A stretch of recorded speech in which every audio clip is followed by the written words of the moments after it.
Hello, vinyl community. It's your boy Mike, coming at you live from the basement cave, because that's where I am, here with another video. This is a video that never ends. We got a little bit of a brew going on, so we can call this Tunes in a Brew. So cheers, everybody.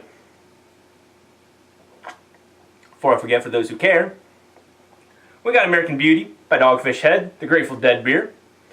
And I will not be talking about any Grateful Dead albums today, so that's a little disappointing, but as I said, here's the show, Tunes in a Brew, going on here, as always from the man cave, basement cave. And who knows, this is a show where we talk about all sorts of stuff. Who knows, we might be talking about jazz, we might be talking about classic rock. Oh no, not today. Today, what we will be talking about is Tunes from the Man Cave, the guy whose intro I just parodied. Chris just recently got 500 subscribers on his Tunes from the Man Cave YouTube vinyl channel, and for that, he is doing a YouTube challenge for this called Ton Ton Jump On It. I do the dance and play the music in the background, but one, I don't want a copyright strike, and two, I don't think any of you want to be blinded by my dancing and how bad it is. But the Ton Ton Jump On It in a parody of the Sugar Hill Gang song, because he's always talking about that, and he is he came out of the 80s into the 90s, so he was alive and probably when that came out, and he was enjoying it. So, but pretty much, Chris has a list of songs. No, he has a list of questions to have answered, and a bonus round to be answered. So without any further ado, let's get this started. So the first thing he asked us to answer is a record that reminds you of a family and why. And I decided that I'm going to pull out 4 records and talk about 4 people. We'll start off with the person who gave me birth, my mother. And I decided to pull out Kenny Rogers. This is his album, Share Your Love. This is by no means his best album. Great album, but by no means his best. But this is the only Kenny Rogers album that my mom had in her personal collection when she was a kid, so that's why I decided to choose this one. And so, why did I choose this one for my mother? Because she told me a story a while back. When she was a kid, she had a big crush on Kenny Rogers. My grandfather was a big country person, and he had a lot of Kenny Rogers albums. I would know. I have his collection behind me. And he played a lot of Kenny Rogers, and my mom acquired this one later on. And she, I guess, thought Kenny Rogers was cute, just loved his music. Don't know what the case may be. But she had told me that she wrote a letter to put in the mailbox for one of her birthday parties and invited Kenny Rogers to her birthday party. So I thought that was kind of funny, and I still find that funny to this day. So I thought Kenny Rogers for my mom. Next I'll speak about my father. I chose Van Halen's 1984. Why 1984 by Van Halen, you ask? Well, I'll tell you why. Van Halen is my dad's favorite band of all time, and this is my dad's favorite album by Van Halen, and this is his favorite album of all time. So I figured it would only be appropriate to choose Van Halen's 1984 for him. And my dad's favorite song of all time, I'm sure you've guessed it, the biggest hit off this album was what? Jump. So Van Halen's Jump. So this is why I chose this for my father, family member, and my dad tried to learn keyboard a couple years ago. At this point, it's probably been like 5 to 10 years. But he tried to learn Jump on the keyboard. He learned it barely because he doesn't really know much about music and playing. He played trumpet in high school band. So he attempted learning it, has long forgotten it, but I still blow him away when I play it. So Van Halen's 1984 for my father. Moving right along. This one is for my sister Amanda. One of my sister's favorite bands of all time would be Panic at the Disco. So why did I choose Panic at the Disco? For that reason, for my sister. This is their newest album, Pray for the Wicked. And when my sister got a record player for her birthday that I bought her, I bought her a Panic at the Disco record, which I got her a copy of A Fever You Can't Sweat Out. I don't have that in my collection, otherwise I would have pulled that one out. But that's her favorite album of all time. A Fever You Can't Sweat Out by Panic at the Disco, and I didn't even know that when I bought that for her record player. But I just knew she liked Panic, so I thought, okay, that's perfect for her. So I have that, and now she has a record player and a record collection, small one, of her own. So Panic at the Disco is one of the first records she ever owned, and Panic is one of her favorite bands, so there's that. And the next family member I'm going to refer to is my grandfather. who actually passed away in the beginning of this year, January 1st, halfway through the day, 2019. And now I'm going to talk about, and you know damn well, Chris, that I could pull off all 500 plus of his records that are right here and talk about every single fucking one of these for a long time. But the album I chose was Gene Watson's No One Will Ever Know. And of classic country albums, this is not a very well-known one, but it may very well be my very favorite classic country album. But this album has my very favorite song of all time on it. And I'll get to that in a moment. But Gene Watson was my grandfather's favorite artist of all time. He had a lot of favorites, like many of us in the vinyl community. We all love our Zeppelin, we all love Boston, we all love Kansas, Journey, whatever the case may be. We have a lot of favorites. As do I. And but my grandfather's all-time favorite was Gene Watson.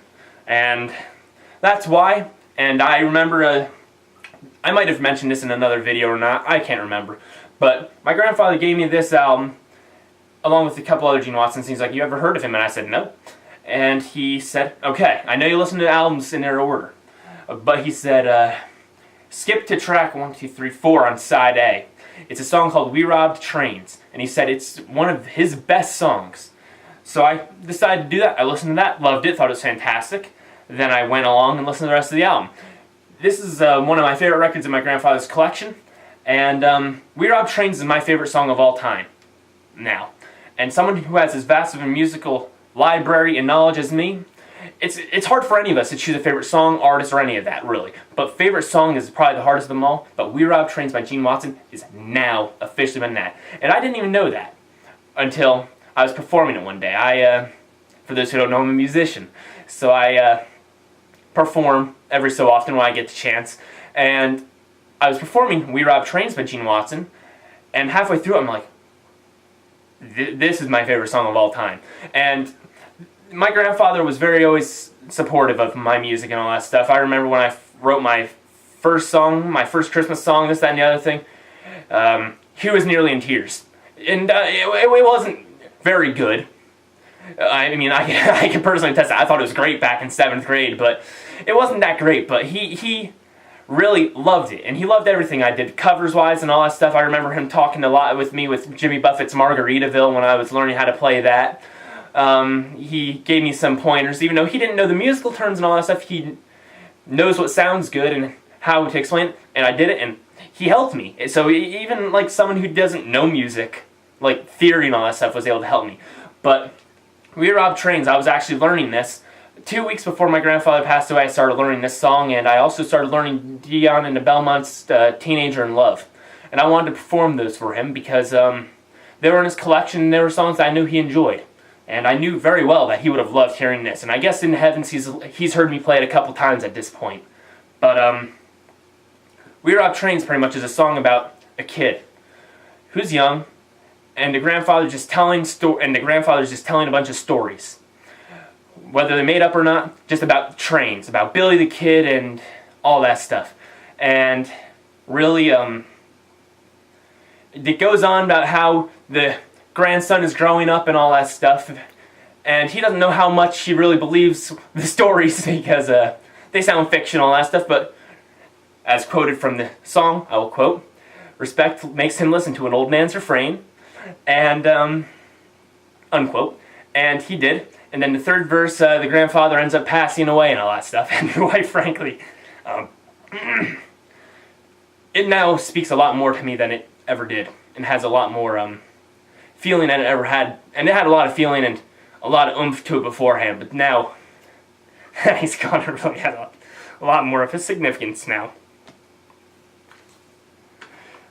So the next question that Chris asks is, a record that reminds you of your kids, and why? Or, for me, because I by no means have any kids, and sure as hell don't plan to have any anytime soon, would be being a kid.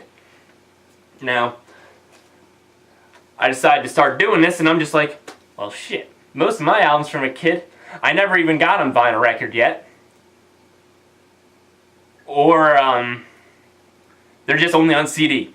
The 2 Christmas albums I'm going to show, I have on vinyl record, thankfully. My dad had them on CD as a kid and played them for quite a bit, and we'll get to that in a moment.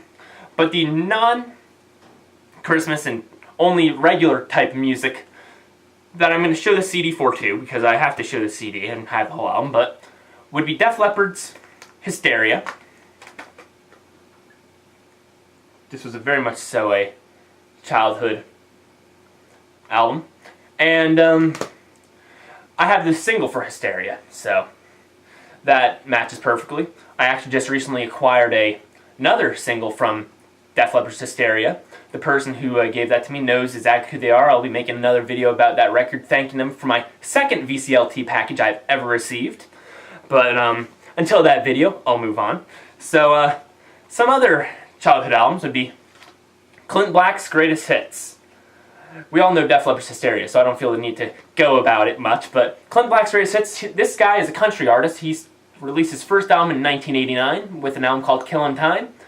He retired in the early 2000s, but then came back around 2014, put on another mini tour and an album, and I don't know if he's doing anything anymore, but he was mainly a country artist from the 90s. And this features, as a Greatest Hits album would, Greatest Hits from his studio albums. And then, not all Greatest Hits albums, but a handful of them feature other songs that were live or recorded or whatever for the case and just never released. So there's some studio songs and one live track on this that was only available on this Greatest Hits collection. But I'll tell you, this album, I remember hearing this a lot as a kid. This is probably one of the top played, one of them. I just love this album. I know almost every single word to this album. And I can't say that about all these childhood albums. But this is definitely one that I know most of the words to. And I actually just started listening to Clint Black a lot more recently because I got my grandfather's CD collection after his passing, and he had almost every single one of Clint Black's albums on CD. So I've been listening to that, enjoying those quite a bit. The next album, which in a possible recent finds video that I might end up making, I actually just got this on vinyl record. That's not with me at the moment. It's in another room, so I'm just going to pull out the CD. Men at Work, Business as Usual. Now when I was listening to this, as a kid, this was on cassette. My dad had this on cassette. And this has the hits, Who Can It Be Now and Down Under. But I'll tell you, the songs like I Could See It in Your Eyes and Be Good Johnny are freaking fantastic too. And it's just a fun album. Not one I want to hear often, but every so often I want to do that. And it's actually kind of funny because when I started vocal lessons back in 7th or 8th grade, one of the first songs I pulled out was a Men at Work song from that album. I can't remember what one, but one of them. I guess we'll keep with the trend of yellow album covers for the next one. I already know how you feel about this artist, Chris, and you know, I can't completely disagree with you about your thoughts, but my dad played this album a lot as a kid, so I have it for nostalgia reasons at this point. I don't really listen to this artist much. Every so often over the summers I do, but it's very far in between. It's not my favorite artist, even though I have a couple of his records from my grandfather's collection. Own some in my collection, and I have a few CDs. But Jimmy Buffett's Greatest Hits. Everybody's seen this. Everybody knows what this is. Everybody knows the song Margaritaville. I talked about that a little bit earlier ago. Everybody most likely knows the song Volcano. Everybody probably knows Changes in Latitudes, Changes in Attitudes, and a lot of people probably know Cheeseburger in Paradise too. I know this is a Greatest Hits album, but Jimmy Buffett is not a very well-known VC come-up, so you might not know any of the others like I do, but it's more for nostalgia at this point, and I haven't heard this album in years and probably won't play it for a while still, but I enjoy it for more nostalgic reasons at this point. Another one would be The Best of Kansas.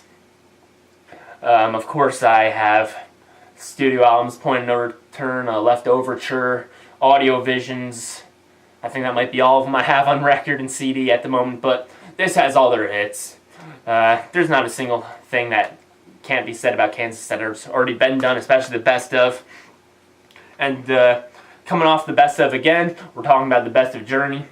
I have almost every single one of their albums on CD, studio album-wise, and I have a handful of them on vinyl record, but this is the album that really is a childhood one for me. It has Only the Young that was featured in the movie Vision Quest, if I'm not mistaken. It has Don't Stop Believing, Faithfully. You name it, it's a Journey hit. It's most likely on this album. And the Jimmy Buffett, the Kansas, this album that'll be shown right after this Journey one, and the Clinton Black were all played over the summers a lot, and so I have that memory attached. But Journey, not only was my parents had 2 copies of this album. I guess my mom and my dad both owned this as a kid, because there was one in the Bose system in the family room in our house, and then there was one in my dad's truck. And my dad's uncle and aunt passed away. We were cleaning out their house, and I just remembered the drive to and from, because it was about an hour drive, just hearing this all the time. And then me bringing my schoolwork to my dad's aunt and uncle's house while they clean it up and all that. And I helped a little bit when I could, but as I said, but I was in middle school, so I didn't help too much, because I didn't know what to do. And this is another album that's a summertime one that I'm very positive that we all know. The Eagles' greatest hits. This is the very first album of all of these childhood albums, with the exception of one of these Christmas ones that are coming up, that are some of my earliest memories with music. This is one of them. Take It to the Limit was one of the very first songs that I really, really loved by the Eagles, and in general, along with 2 45s from my dad's collection, but I've spoke about them in another video, contest video, so I won't talk about them here. So of the Christmas albums, along the Eagles, with being some of my earliest musical memories, Mitch Miller, Sings Along, or what is it, Sing Along with Mitch, Holiday album. This is one of the 2 Mitch Miller albums, and this one has a cool gatefold. And why is it cool? Because it has a lyric sheet. It has a whole bunch of them that you can pull out. It has Must Be Santa, it has Let Us Know, Let Us Know, Let Us Know, Silver Bells, whatever the Christmas songs on this album are, it's in here. And, you know, this is in immaculate shape. I got this, and Columbia did a fantastic job with this album, because the gatefold and the sleeve itself is just in immaculate condition. And I just remember one of my earliest favorite Christmas songs was Must Be Santa, because I remember hearing this in my dad's car all the time during Christmas time. This is my dad's favorite Christmas album of all time. I remember hearing this a lot, and I remember always being excited for Must Be Santa. I love the entire album, but it is that. And then the last one of the childhood albums would be Johnny Mathis's Merry Christmas. Johnny Mathis is my favorite crooner voice, and this is another one that was always playing during Christmas time. So either this or Mitch Miller, really, when I was younger. This has the famous rendition of Winter Wonderland that we all know. It has the famous rendition of Sleigh Ride, Oh Holy Night. This pretty much is a completely flawless Christmas album, if there ever was one. So there's that.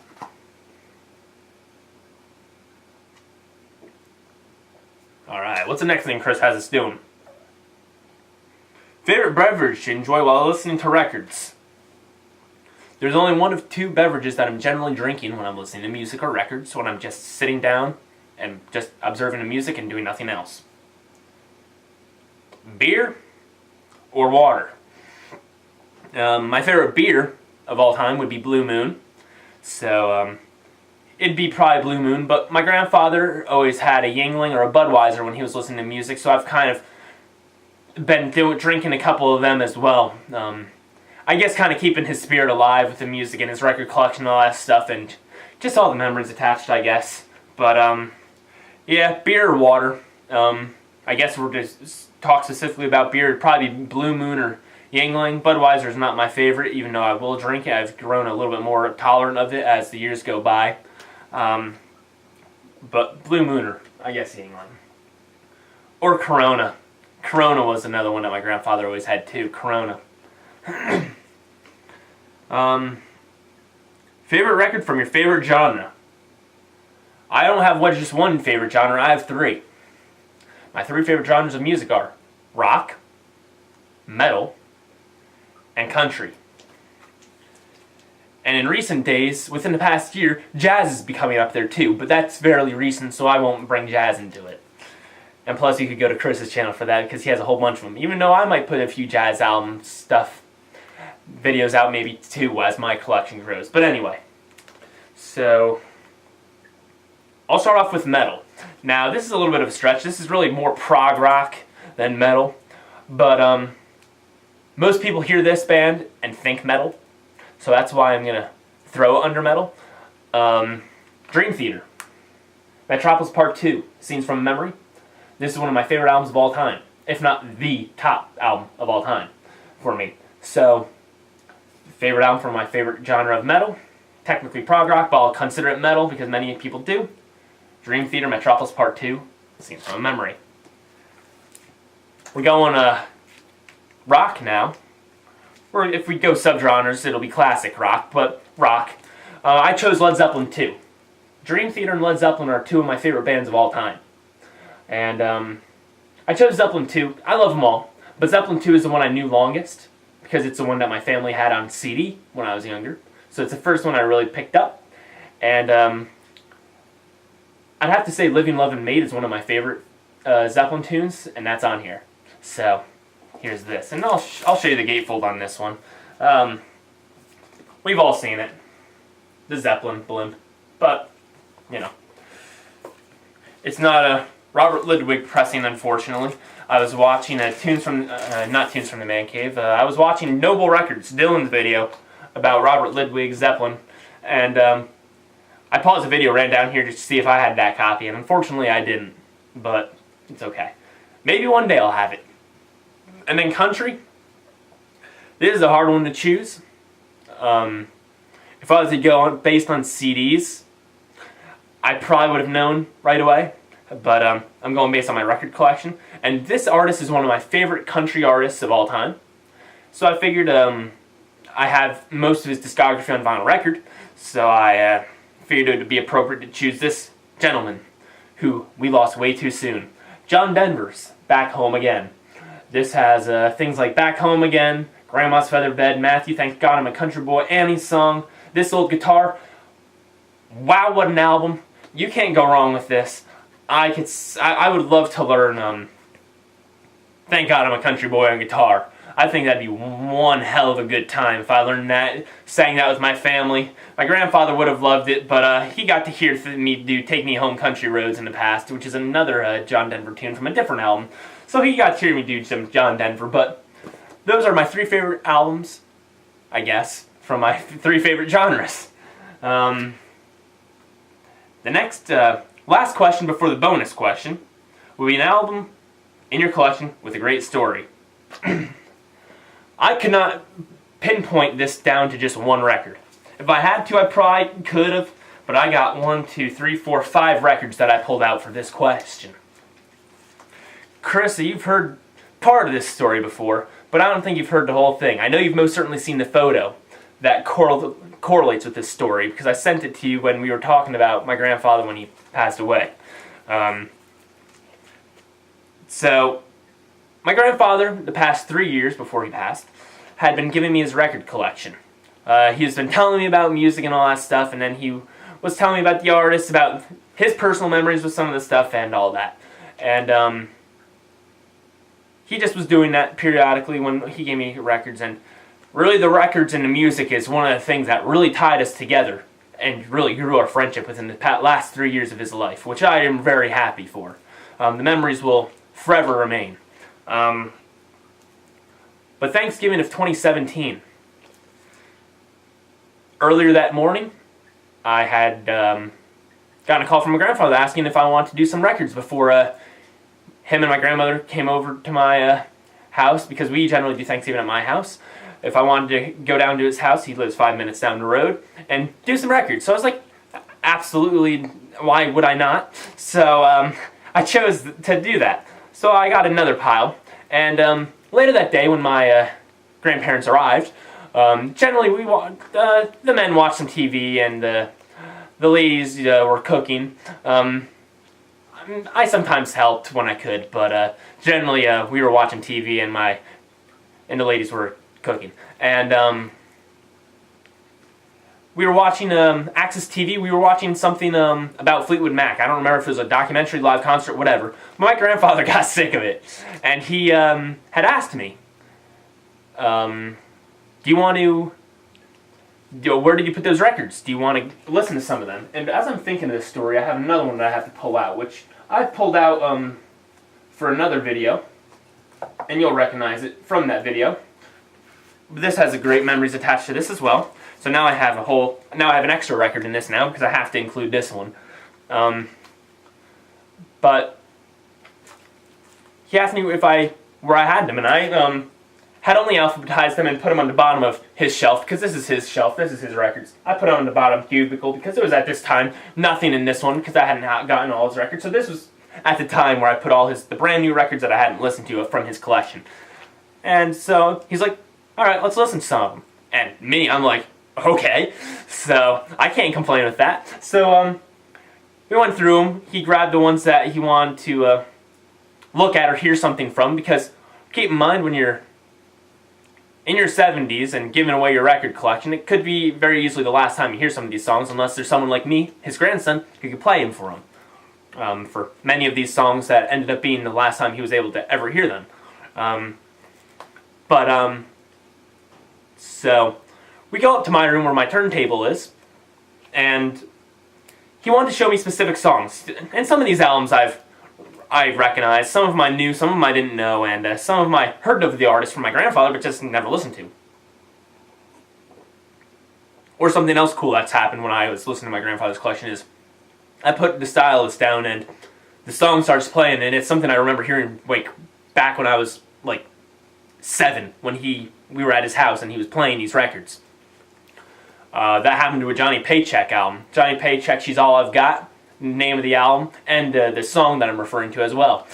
I near damn shit myself when I heard that. I was like, holy crap. Memories of my childhood just flooded back. But anyway, I'm derailing slightly. So, Thanksgiving 2017. So we went up to my room, and he showed me a handful of songs, and he had a pile of records. These are the ones that I really remember. There's a few others that I could probably recollect and pull out, but the video can't be 3 hours long, so. But the first album I'm going to show you would be the Amazing Rhythm Aces Stacked Deck. And the song that my grandfather showed me from this is Amazing Grace used to be her favorite song. First song in side 2 of this album. And it was just great, because I don't really know how to describe my emotions during this time. It was just an overwhelming, it was just a plethora of just enjoying music, enjoying my grandfather's company, and enjoying everything. And this was not too long after he was diagnosed with lung cancer. Hadn't become terminal at the time, but it was cancer, and nonetheless. And so I was just feeling a whole bunch of emotions, enjoying the music. I'd always wanted to do this with him, and I think he probably did too. Just listen to music, but together. But he wanted to show me songs that both he thought I would enjoy and that he wanted to hear at least one more time in his life. And he actually had this album on CD, so he heard it multiple times in his life after not being able to listen to records. But after my grandfather passed, the first time I visited his gravesite after the funeral and all that stuff, this was actually the CD I was playing, and I just remember breaking down and listening to that song. Amazing Grace used to be your favorite song when that came on. But not trying to bring it down around the video here, but I just have very strong emotions with my grandfather, and specifically his record collection. I think I'm going to save that one for the end, that record.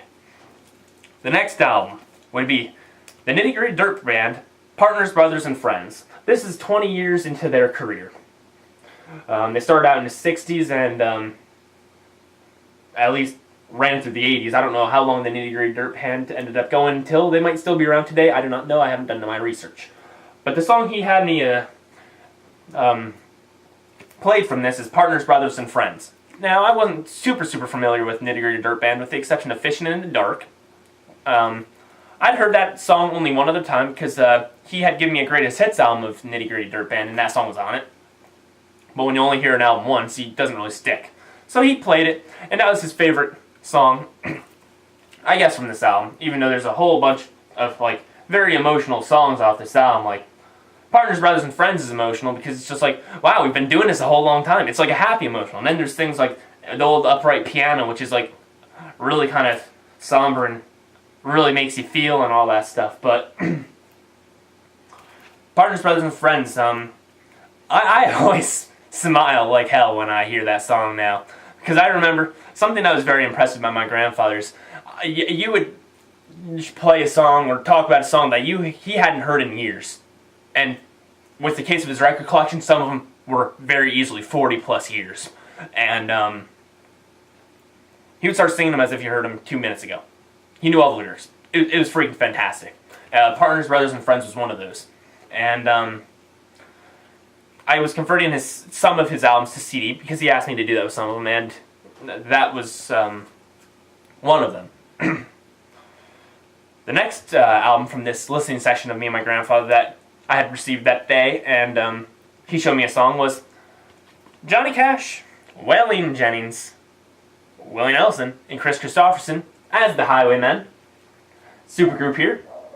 The song he showed me off this album during that time was The Last Cowboy Song, which is now very easily my favorite song from the album.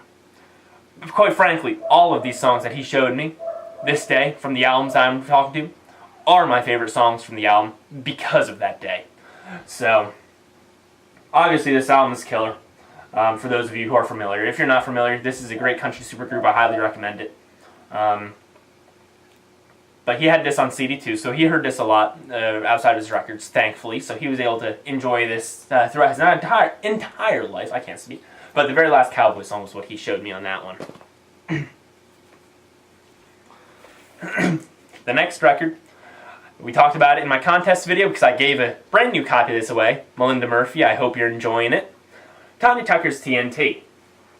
I don't know if I really talked about it much when my contest video, but my grandfather, the song he showed me was Love or Goodbye, and I was hooked. I knew who Tanya Tucker was barely. I got a compilation country album given to me, and it had a Texas When I Die which is also from this album. And I heard that and remember hearing that from my childhood on that country comp album. It's like, holy crap, that is really cool. And then I got this album and I'm just like, holy crap, I'm hearing it again. So I'm reminiscing another childhood memory. And I know it from the country comp album because I heard it from this album because my grandfather played it when I was a kid.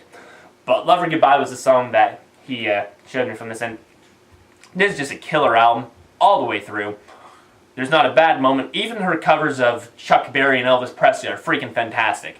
Even though they're not my favorite, they're probably my least favorites from the album. She does a damn good rendition of it, and holy crap! And this gatefold, I mean, she's smoking.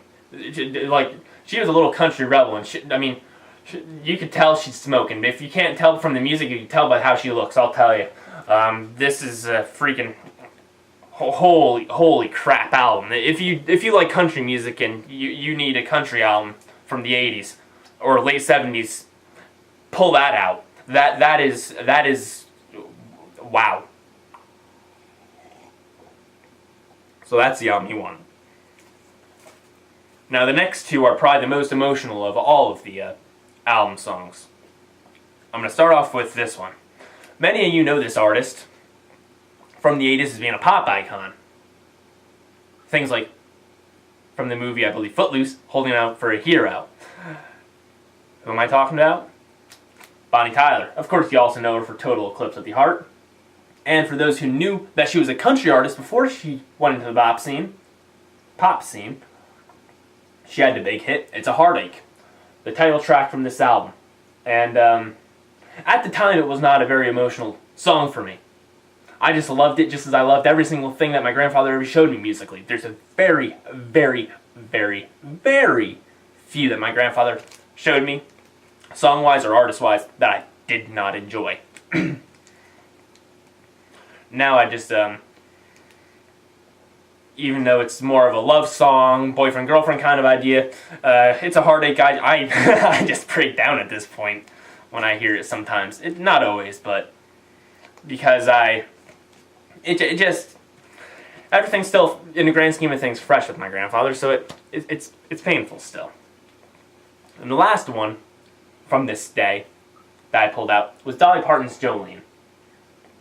We all know this album, at least for those of us who know country music.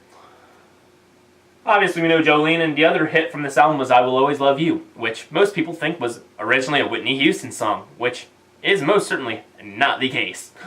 Dolly Parton did it first, in the 70s, 1974 to be exact. And what song did my grandfather choose off this album? I Will Always Love You. And that was a part of the time during record listening that I was feeling all these emotions and everything anyway. But that's the one that made me break down. And because really, it was just really special. My grandfather, and I was happy and sad not because of what we were doing, but sad because I was just he was just diagnosed with cancer and all that stuff, and sad. And it was more a happy tear than sad tear. It was a little bit of a mix, but I was just really overjoyed, and I guess I loved him obviously, and I still do. So I Will Always Love You is kind of what made me break down. And he looked at me. He's like, "You look like you're about to cry," and I was like, and at that point I did. He gave me a hug and all that stuff, and he was one of the few people who gave some of the best hugs on earth. And I don't care what you think about me thinking about hugging my grandfather. He is one of the best huggers, or was one of the best huggers on this fucking planet. And I'll always love you, and it was just a really special moment. And I don't really know how to describe it any other way than that, but it was kind of like a family bond kind of thing. I don't know how to put it into words, really. It was just extremely special. So that was some albums with a great story, and one of my two favorite days of my entire life because of that, because of the whole music listening with my grandfather. So the bonus question: share a story on the giving or receiving end of VCLT or Vinyl Karma. So I've given out a lot of records in VCLTs, whether it be to Chris from Tunes at the Man Cave, Melinda Murphy for my contest, Rachel's Records. I sent her a Disney Records care package. I can't remember who else off the top of my head. That might be everybody, but if I missed you, don't be offended. I obviously didn't do that intentionally. But on the receiving end, I've only received VCLT twice. And at the time when Chris posted this video, his contest video, I had only received one. But literally today I received the second one, which is about the Def Leppard one, which you know who you are, I'm going to make a video about it. But quite frankly, because this is my first VCLT I ever received, this is my favorite. VCLT will always be very special to me, and hopefully y'all don't think I'm cheating because this VCLT is from Chris, who this contest is for. But quite frankly, that's I never had received VCLT, and I was blown away. So December 3rd, 2018, I was home. I don't know what I was doing. I know what I was doing. I don't know if I had school that day or if I was just home for the day, if it was a weekend, whatever the case may be. But I just remember I was playing piano. My mom got home from work. She was on her lunch break. She only works about 5 minutes down the road. So she comes home for lunch when she can. And she said, "You got a package in the mail." And I was like, "Who from? I'm not expecting any packages." And she said, "Chris." She said his full name, but I don't know if he would like me to do that online, so I will not use his full name online. And I was like, I immediately stopped playing the piano. I was like, what did this son of a gun do? Because I wasn't expecting anything. He just did this out of the goodness of his heart. And actually, well, first of all, I'm going to tell you the two records I got.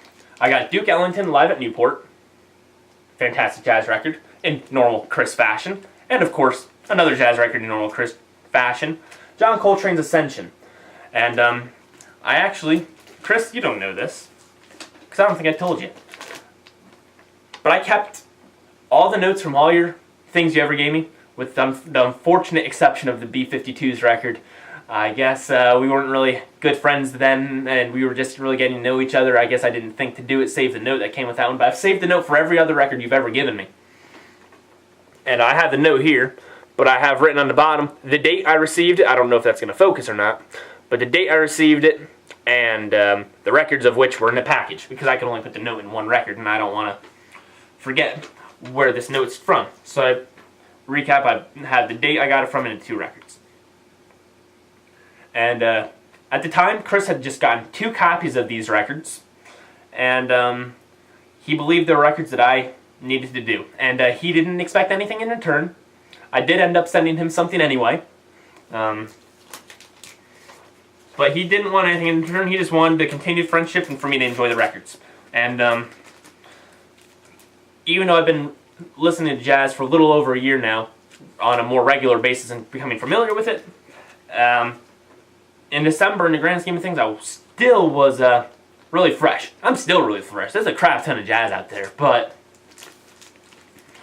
this was my very first record that I ever owned on impulse, and this is my very first Duke Ellington record ever. This actually, I cannot recall or not, this might have been my very first John Coltrane record, period. I don't remember if I bought the 75th anniversary Blue Note reissue of Blue Train before or after I got this, but either way, this was my favorite VCLT, one of 2 I've ever received, and I couldn't be happier. So, I hope you enjoyed the video, Chris. I hope you really enjoyed it. I really hope you liked my little parody of your channel at the very beginning. I thought you might find that funny. Cheers to you and the 500 subs, and here's to many more. You always put out great content. I always love learning more about jazz that I don't know. You're my jazz guy. I always go to you with jazz questions, jazz whatever. And sometimes too many because you don't even always know the answer. But I always come to you because you're the jazz man. In the words of Pure Prairie League, you're the jazz man. Hopefully you know that song. Otherwise that reference will not work very well. But anyway, cheers to you in 500. Can't wait for many more amazing videos that you do. For those of you who are here for my channel, I hope you give Chris at Tunes from the Man Cave a look at his channel and give him a sub. He deserves it. He rocks and rolls. He jazz and rolls too. And let me know in the bottom comments here that you liked the video, because there's only like 1 or 2 of you who really regularly comment on my videos, and I'm getting all these views, but I really don't know if who's watching or all that stuff, or how much you guys are enjoying, or what kind of content you want me to do. I know I've mainly only done contest videos so far, but I will be putting out some original content shortly. But anyway, leave a comment, a like, a sub if you want, if you liked what you saw. Do the same thing for Chris at over Tunes from the Man Cave. And that wraps up this Tonton Jump On It 500 subs, tunes and a brew vinyl contest video from your boy Mike at Mike Guitar Player 07, and I will see you on the next video.